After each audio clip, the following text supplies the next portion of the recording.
welcome to this video. It's all about the 7 ways that you can stay happy and healthy during this self-isolation time.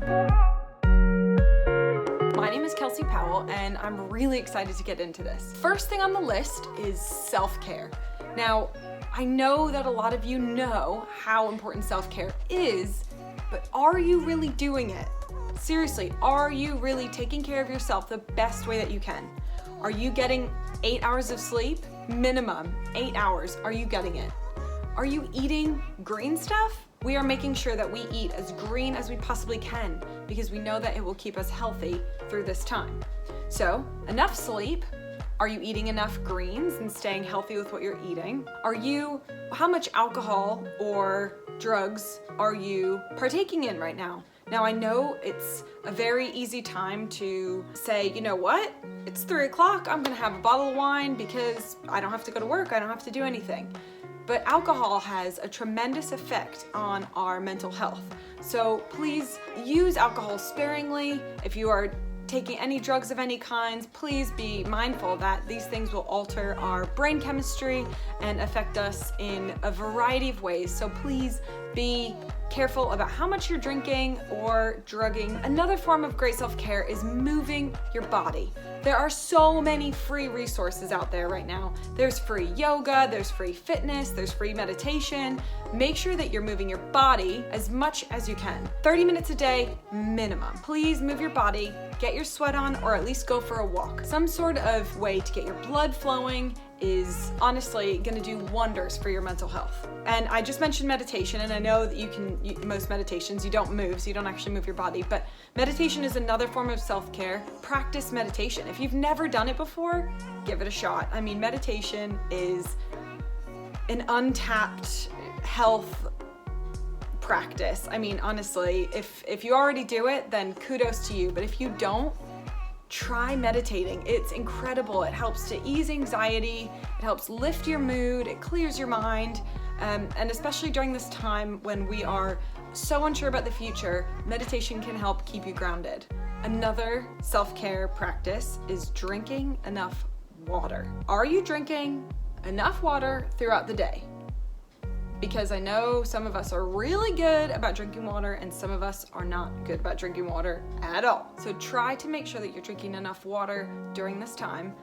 So you're probably like, I know all of these self-care things, I'm doing them, it's fine. But I really want to emphasize how important it is for you to take care of yourself in all the ways that you possibly can in order to be not only a good example for your friends and family, but to also make sure that you're sustaining that throughout this time and you come out stronger than when you went in.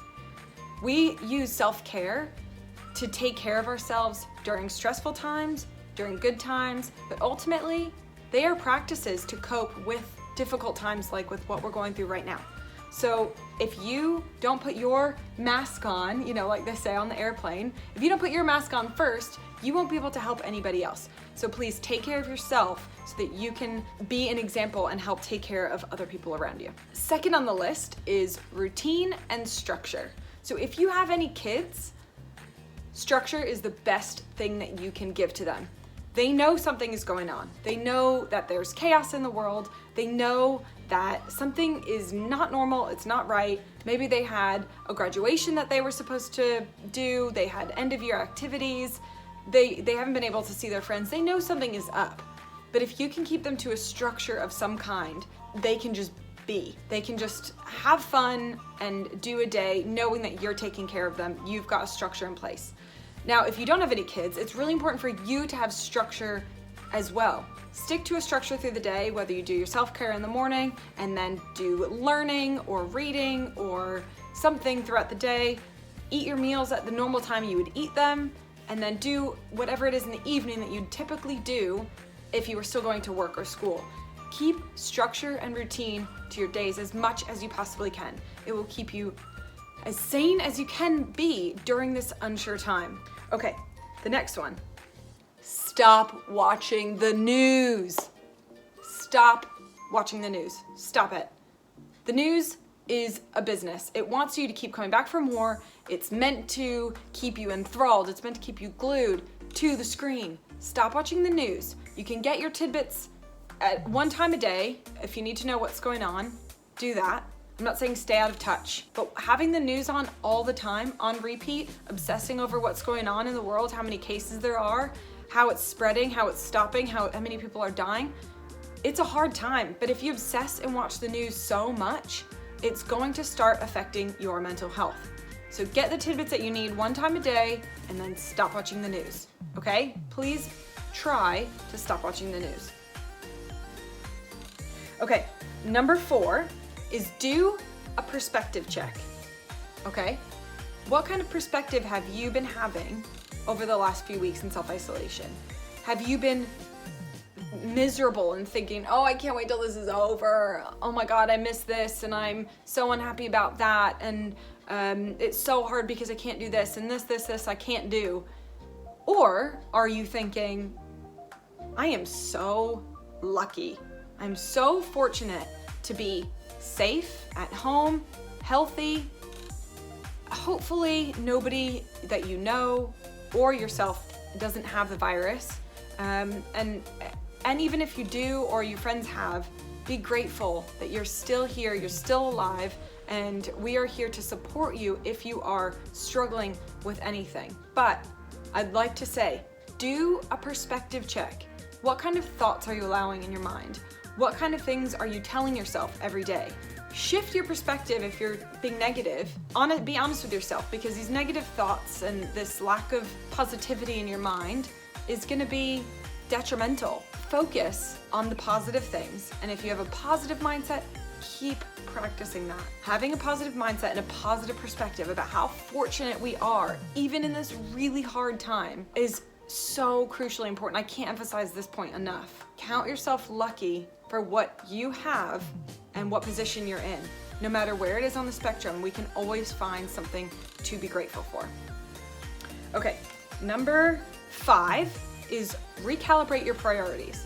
So before this time, we all had priorities, whether it was do great at our job, or do great at fitness, or do great at online business, or do great things with your kids or for your kids, or whatever your personal priorities are, recalibrate them. We can't do everything that we want to do right now, but that doesn't mean that your priorities can't shift so that you come out of this thing better, stronger, and healthier than you ever were before. Which leads into my next point, which is to listen to and watch motivational people. If you're consuming positive, motivational, uplifting content during this time, that will have such a huge impact on how you come out of this thing. Watching the news is just gonna spoil your brain. Watch motivational videos, watch TED Talks. There's so many free online courses that you can do. There are so many uplifting, motivational things going on the internet right now. Watch positive things. All right, number 7 is about control. So this kind of ties into the perspective thing, but something I want to emphasize about control is that you are in control of 2 things. You are in control of your mindset and your effort. No matter what's going on in the world, you are in control of those 2 things. Your mindset and your effort. You get to choose the thoughts that are going into your head. You get to choose the mindset that you have. You're choosing the perspective that you have on the world and what's going on in your world. You get to choose that. And you also get to choose your effort, which means you get to choose the things that you put your energy towards. Are you working out every day? Are you writing that book you want to write? Are you coloring? Are you doing yoga? Are you learning? Whatever it is, your effort is in your control. No one is forcing you to sit down and watch Netflix for 8 hours a day. You are more than welcome to do that. That is fine. Please, if that is making you feel better, do that. There's no judgment. But you are in control of your mindset and your effort, and knowing that will help you structure what's going on during your time away from the normal world so that you can come out of this better than you went into it. Okay, so let's review. Number 1, self-care. Number 2, routine and structure. Number 3, stop watching the news. Number 4, do a perspective check. Number 5, recalibrate your priorities. Number 6, watch and listen to motivational and positive content. And number 7, recognize your control in the situation. You have got this. I've got your back. Do what's right for you, but check in with yourself and make sure that what you're doing every day is serving you and not detrimental to you. Please take care of yourself. Put on your mask, because you never know when somebody else is gonna need your help. And if you haven't been helping yourself, you can't help put on the mask onto somebody else. I love you, and if you need anything, we're here for you. Keep going, stay positive, and keep in touch. Okay, peace out.